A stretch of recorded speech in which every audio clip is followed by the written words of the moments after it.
पार्लिमानी सियासत के आगाज़ के साथ ही आसफा भुट्टो की खातून अव्वल का दर्जा भी हासिल हो गया है। मौक़िर कौमी अखबार की रिपोर्ट के मुताबिक आइन में इस स्टेटस के हवाले से कोई मुराद या हवाला मौजूद नहीं है और न ही कोई जिम्मेदारी, और ये दर्जा एक सिफारती रवायत के तौर पर रखा जाता है। ताहम अब पाकिस्तान में या बैरून ममालिक बैनुल अक़वामी कॉन्फ्रेंसों में गैर मुल्की मेहमानों की आमद के मौके पर आसफा भुट्टो को उनके इस्तकबाल और बैनुल ममालिक होने वाले अहम तक़रीबात में देखा जा सकेगा।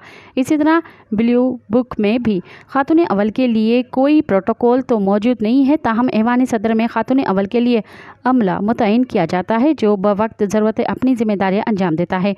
याद रहे, सदारती मनसब का हलफ उठाने के बाद सदर आसिफ अली ज़रदारी ने अपनी साहिबजादी आसिफा भुट्टो को खातून अव्वल बनाने का अंदिया दिया था। मज़ीद ख़बरनि ऐं तफ़सीलात लाइ विज़िट कयो असांजी वेबसाइट www.awamiNewsHD.com ऐं ॾिसंदा रहो अवामी न्यूज़ HD।